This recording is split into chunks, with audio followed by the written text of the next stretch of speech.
हम सभी ने श्री साईं सच्चरित में पढ़ा है, जानते हैं कि बाबा ने आखिरी सांस बयाजी अप्पा कोते पाटिल की बाहों में ली थी। आज बात भीखूबाई, जो कि बयाजी अप्पा कोते पाटिल की पत्नी थी। ओम साईं, मेरे अंदर बैठे साईं का आपके अंदर बैठे साईं को अभिवादन, अभिनंदन, आलिंगन और नमन। भीखूबाई और राधा कृष्ण माई की बड़ी जोरदार दोस्ती थी। गोदावरी के तट पर रहस्यमय परिस्थितियों में जब राधा कृष्ण माई निर्जीव अवस्था में मिली तो भीखूबाई का दिल टूट गया और उनके अंतिम संस्कार के समय वो मन ही मन दुखी होकर के साईं बाबा को राधा कृष्ण माई की रक्षा ना करने का उलाहना देती रही, मगर बाबा के प्रति अपने प्रेम को कहीं से भी कम ना होता देख सकी और रास्ते में आते आते उन्होंने बाबा के लिए एक फूल माला खरीद ली और कुछ पेड़े और एक तरबूज भी बाबा को अर्पित करने के लिए ले लिया।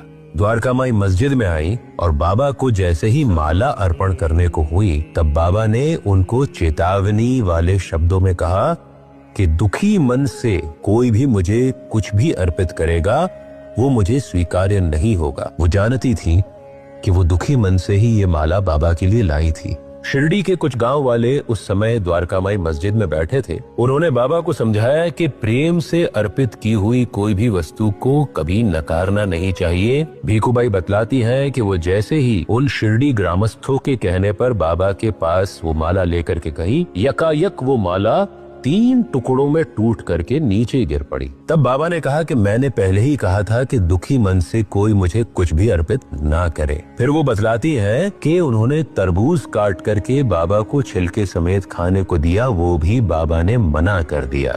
भीखूबाई बहुत दुखी हुई, पर एक सबक हम सबको इस घटना से मिलता है कि हम बाबा को अर्पित करें तो राजी खुशी करें। दुखी मन से कोई भी वस्तु, यहाँ तक कि अपने भाव भी बाबा को कभी अर्पित ना करें, वो उन्हें कभी भी स्वीकार्य नहीं होगा। बाबा तो चाहते हैं कि हम हमेशा खुश रहें, समाधान वृत्ति का पालन करें, परिस्थितियां कैसी भी हो उनके अंदर हम कभी भी अपने आप को दुखी न महसूस करें, साईं को कर्ता मान ले और चिंता से भरा दिल साईं को दे दें।